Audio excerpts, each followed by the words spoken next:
প্রথম কথা হচ্ছে, দেখুন, প্রথম বন্দ্যোপাধ্যায় দুবার এমপি হয়েছে, হুম তারপর আবার কি দরকার আছে? হুম তিনবার হয়ে গেল, হুম এই নিয়ে তিনবার, হুম এটা নিয়ে চারবার হুম দাঁড়ালো, হুম এবার দাঁড়ালো। হুম তো আমার বক্তব্য হচ্ছে, এছাড়াও তো ক্যান্ডিডেট ছিল, হুম তো একটু ক্যান্ডিডেট চেঞ্জ করতে পারতো।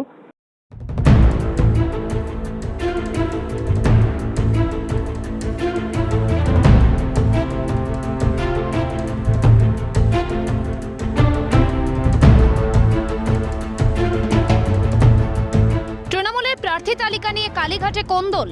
শাসক দলের শীর্ষ নেতৃত্বের উপরেই কি অনাস্থা প্রকাশ করলেন বাবুন বন্দ্যোপাধ্যায়, যাকে রাজ্য রাজনীতি চেনে মুখ্যমন্ত্রী মমতা বন্দ্যোপাধ্যায়ের ভাই হিসেবে। ব্রিগেডের মঞ্চ থেকে 24 লোকসভা ভোটের জন্য দলীয় প্রার্থী ঘোষণা করেন অভিষেক। আর প্রার্থীদের সঙ্গে হেঁটে দলীয় কর্মীদের সঙ্গে পরিচয় করান খোদ দলনেত্রী মমতা বন্দ্যোপাধ্যায়। এবারে সেই প্রার্থী তালিকা ঘোষণার 72 ঘন্টার মাথায় হাওড়া তৃণমূল প্রার্থীর ওপর অনাস্থা প্রকাশ বাবুনের। রাজনৈতিক মহল বলছে, দলের হাইকমান্ডের ওপর অনাস্থা প্রকাশ তো করলেনই বাবুন, একই সঙ্গে পারিবারিক দ্বন্দ্ব কি উস্কে দিলেন তিনি। এদিকে বিষয়টি সামনে আসতেই শিলিগুড়ি থেকে এ নিয়ে ক্ষোভ প্রকাশ করেন মুখ্যমন্ত্রী। তিনি বলেছেন, আজ থেকে ওর সঙ্গে সমস্ত সম্পর্ক আমি ছিন্ন করছি। আজ থেকে আমি সব সম্পর্ক, শুধু আমি নই, আমাদের রক্তের পরিবারেরও যারা আছে, মামাটি মানুষের পরিবারেরও যারা আছে, সমস্ত সম্পর্ক ওর সাথে থেকে ছেদ হয়ে গেল।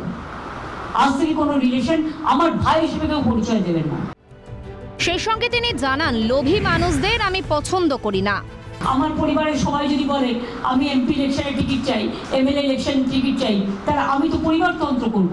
আমি পরিবারতন্ত্র করি না, আমি এত লোভী লোকেদের পছন্দ করি না। শুধু আজকে নয়, প্রত্যেকটা ইলেকশনই আমাকে অনেক অশান্তি করেছে। সে তো স্বীকার করেছে বিজেপির সাথে রিলেশন আছে, সে তো স্বীকার করেছে। তবে বিষয়টি নিয়ে তৃণমূল সুপ্রিমো উষ্মা প্রকাশ করতেই সুর নরম বাবুন বন্দ্যোপাধ্যায়। এ নিয়ে সিএনকে বাবুন জানালেন, বিষয়টি 48 ঘন্টার মধ্যে মিটে যাবে।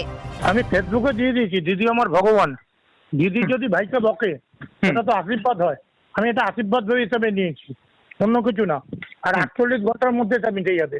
তাহলে কি ক্ষমা চাইবেন? দিদি 100%। দিদি ভুল করেছি, ভাই ক্ষমা চাইবে না? ক্ষমা চাইলে তাতে কি হবে? তবে বিবাদ মিটে যাওয়ার কথা বললেও প্রসূন বন্দ্যোপাধ্যায়ের প্রার্থী হওয়া নিয়ে ক্ষোভ জিইয়ে রাখলেন বাবুন বন্দ্যোপাধ্যায়। প্রসূন বন্দ্যোপাধ্যায়কে তো দেওয়া হয়েছে, এক্ষেত্রে তোমার ভূমিকা কি থাকবে? না, প্রথম ব্যানার্জিকে দিয়েছে, এটা ঠিক ক্যান্ডিডেট করিনি, এইটুকু বলতে পারি। তো দিদিকে জানিয়েছিলে মানে বিষয়টা? সবাইকে জানানো হয়েছে। কোনো রেসপন্স আসেনি মানে? তাহলে কি যে মানে দলের প্রতি অভিমান, তোমার মানে যে অভিমানটা ব্যক্ত করছো কি?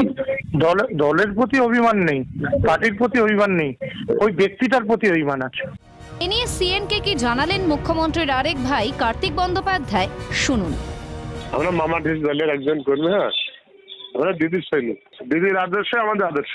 দাদা, একটা কথা বারবার দিদি বলেছে যে আমি পরিবারতন্ত্র করি না, মানুষতন্ত্র করি। ও আমার পরিবারের সবাইকে টিকিট দিতে পারবো না। এছাড়া যেটা বলেছে, ও ইলেকশন এলেই বাবুন ব্যানার্জি টিকিট করতো, নির্বাচনের টিকিট চাইতো, নির্বাচন এলেই টিকিট চাইতো। তো বাবুন বন্দ্যোপাধ্যায়ের সঙ্গে সমস্ত সম্পর্ক ছিন্ন করলাম। আমার হাইকমান্ড, আমাদের দলনেত্রী, হ্যাঁ, উনি যেটা বলবে সেটাই শেষ সিদ্ধান্ত। লোকসভা ভোটের মুখে বাংলার শাসক দলের অন্দরে ক্ষোভ এতটাই বেড়েছে যে তা ক্রমশ নিয়ন্ত্রণের বাইরে চলে যাচ্ছে, এমনটাই মত ওয়াকিবহাল মহলের। আসন্ন লোকসভা নির্বাচনে কি এর প্রভাব পড়বে, প্রশ্ন রাজ্যবাসীর। ক্যামেরায় অপূর্ব দেবনাথের সঙ্গে বিপ্লব চক্রবর্তী, মণি ভট্টাচার্য এবং ইন্দ্রাণী দাশগুপ্তের রিপোর্ট, ক্যালকাটা নিউজ।